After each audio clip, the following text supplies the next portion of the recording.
समस्या नंबर 2।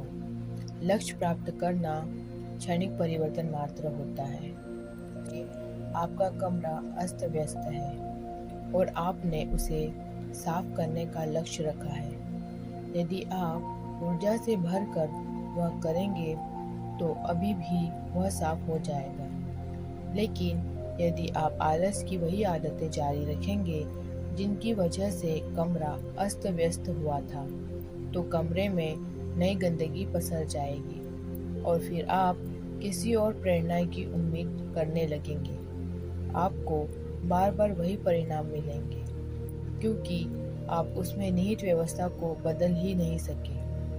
आपने किसी लक्षण का उपचार बिना कारण जाने ही किया है।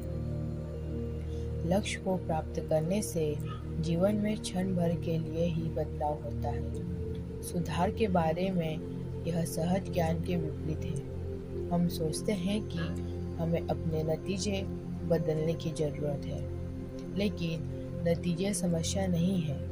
वास्तव में हमें वह व्यवस्था या प्रणाली बदलनी चाहिए जो समस्या का कारण है। जब आप परिणाम के स्तर पर समस्या हल करते हैं तो वह अस्थायी रूप से हो पाती है। बेहतरी के लिए सुधार करना है तो आपको व्यवस्था के स्तर पर समस्या हल करनी होगी। जो इनपुट्स है उनमें सुधार कर लें, परिणाम खुद सुधर जाएंगे। समस्या नंबर 3। लक्ष्य आपकी खुशियों को सीमित करते हैं। किसी लक्ष्य के बारे में अंतर्निहित अनुमान यह रहता है, एक बार लक्ष्य प्राप्त हो जाए तो मैं खुश रहूँगा। लक्ष्य के साथ तब समस्या हो जाती है जब आपकी मानसिकता बन चुकी होती है कि आप अगले पड़ाव की प्राप्ति तक खुशियाँ नहीं मनाएंगे। मैं इस झंझट में इतनी बार उलझा हूँ कि संख्या मुझे पता नहीं। वर्षों तक खुशियाँ मेरे लिए भविष्य की बात बनकर रह गई थी। मैं खुद को ही वचन देता था कि एक बार मैं 20 पाउंड मांसपेशियाँ और बना लूँ या मेरे कारोबार का उल्लेख न्यूयॉर्क टाइम्स में हो जाए तो अंततः मुझे आराम मिलेगा। यही नहीं, लक्ष्य या तो यह या वह का टकराव पैदा करते हैं। या तो आप अपना लक्ष्य प्राप्त करके सफल होते हैं या फिर विफल होते हैं और निराश हो जाते हैं। आप खुद को मानसिक रूप से खुशी की संकुचित सोच में बांध लेते हैं। यह गलत दिशा है। यह संभव नहीं है कि वास्तविक जीवन में आपका रास्ता वैसा ही हो जैसा खाका आपने अपने दिमाग में शुरुआत के वक्त बनाया था।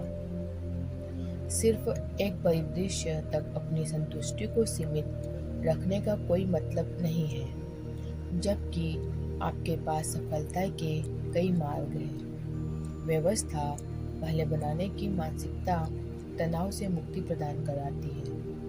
जब आप उत्पाद से ज़्यादा प्रक्रिया से प्रेम करने लगते हैं तो आपको खुश होने के लिए खुद को अनुमति नहीं देनी होती।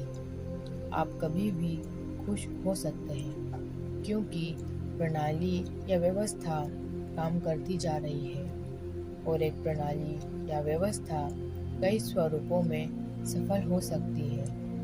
यह जरूरी नहीं है कि आपने जो सोचा हो उसी में सफलता मिले। समस्या नंबर 4। लक्ष्यों का दीर्घकालिक प्रगति से टकराव। अंततः लक्ष्योन्मुखी मानसिकता आप पर उतार चढ़ाव का प्रभाव छोड़ेंगे। कई धावक महीनों तक कड़ा परिश्रम करते हैं, लेकिन जैसे ही वे फिनिश लाइन को पार करते हैं वे प्रशिक्षण रोक ही देते हैं। रेस उन्हें और अधिक प्रेरित नहीं करती है। जब आपका सारा परिश्रम किसी लक्ष्य को हासिल करने के लिए होता है तो उसे प्राप्त करने के बाद क्या रह जाता है। इसी कारण से कई लोग लक्ष्य प्राप्ति के बाद खुद को पुरानी आदतों की ओर मोड़ लेते हैं। लक्ष्य निर्धारित करने का मकसद किसी स्पर्धा को जीतना होता है, परंतु व्यवस्था या प्रणाली बनाने का मकसद खेल को खेलते रहना होता है। वास्तविक लंबी सोच लक्ष्य विहीन सोच होती है। यह केवल एक लक्ष्य हासिल करने मात्र तक सीमित नहीं होती है।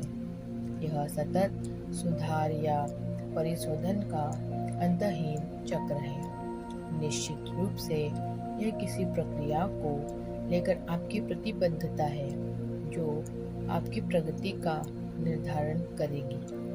छोटी छोटी आदतों की व्यवस्था। यदि आपको अपनी आदतों को बदलने में परेशानी होती है तो समस्या आप नहीं हैं, समस्या आपकी प्रणाली में है। बुरी आदतें खुद को बार बार दोहराती हैं, इसलिए नहीं कि आप उन्हें बदलना नहीं चाहते हैं, बल्कि इसलिए कि बदलने की आपकी प्रणाली गलत है। आप अपने लक्ष्यों के स्तर तक ऊंचा नहीं उठते हैं, अब प्रणालियों के स्तर तक नीचे जाते हैं। किसी एक लक्ष्य की बजाय पूरी प्रणाली या व्यवस्था पर ध्यान केंद्रित करना ही इस पुस्तक के मूल विषयों में से एक है। एटॉमिक मतलब छोटी छोटी शब्द के पीछे भी गहरे अर्थ निहित है, लेकिन आप सब समझ गए होंगे कि छोटी आदतों के मायने मामूली बदलाव है, मामूली लाभ, 1% सुधार। लेकिन छोटी आदतें केवल पुरानी आदतें नहीं होती, बल्कि कोई भी छोटा सुधार होती है। छोटी आदतें ही व्यवस्था या प्रणाली का अंग होती है। जैसे छोटे छोटे अणुओं से कण बनते हैं, वैसे ही छोटी आदतों से उल्लेखनीय नतीजों का निर्माण होता है। आदतें हमारे जीवन में अणु जैसी होती है, हर एक मूल इकाई के रूप में होती है जो समग्र सुधार में सहयोग देती है। पहले ये छोटी आदतें ज़्यादा महत्व की नहीं लगती हैं, लेकिन जैसे ही ये एक के बाद एक बढ़ती जाती है तो ये बड़ी जीत का ईंधन बन जाती है, जिसकी कीमत आरंभिक निवेश से ज़्यादा होती है। वे छोटी और प्रबल दोनों होती हैं। यही एटॉमिक हैबिट के मुहावरे का अर्थ है। नियमित अभ्यास या रूटीन को अपनाना ऐसा न केवल छोटा और करने में आसान होता है, बल्कि यह अतुल शक्ति का स्रोत भी होता है। यह संयुक्त वृद्धि की व्यवस्था का एक अहम अंग होता है। धन्यवाद।